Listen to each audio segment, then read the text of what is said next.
এবার চলো সুইং লো কিভাবে ইউজ করে আমরা স্টপ লস ট্রেল করব তার কিছু এক্সাম্পল দেখে নিই। তো দেখো এখানে আমি উইকলি টাইম ফ্রেমের একটা চার্ট খুলে নিয়েছি। আমি কি বলেছিলাম যে ইউ ফর্ম করছে সেগুলো হচ্ছে এক একটা সুইং। সাপোজ এই জায়গাটায় তোমার কোথাও এন্ট্রি হয়েছিল আর এখানে তোমার ইনিশিয়াল স্টপ লস ছিল। এবারে যখন ফার্স্ট টাইম যখন সুইং তোমার ফুল রেডি হয়ে উপরে যাচ্ছে, এই যখন এই সুইংটা পুরো রেডি হয়ে গেছে, তখন তোমার ফার্স্ট ট্রেলিং স্টপ লস কোথায় হবে? এই যে সুইং এর নিচে। তারপরে যখন আরেকটা সুইং তৈরি হবে তখন এখান থেকে স্টপ লস উঠে গিয়ে কোথায় যাবে? এই জায়গায়।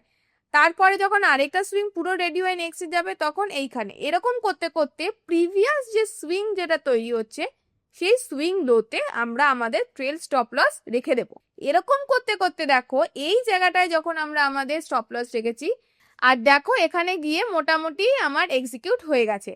তো দেখো ট্রেডটা নিয়েছিলাম আমি 2018-তে, আর যে ট্রেডটা আমার পুরোপুরি এক্সিট হয়েছে মোটামুটি 2021-এর কাছাকাছি।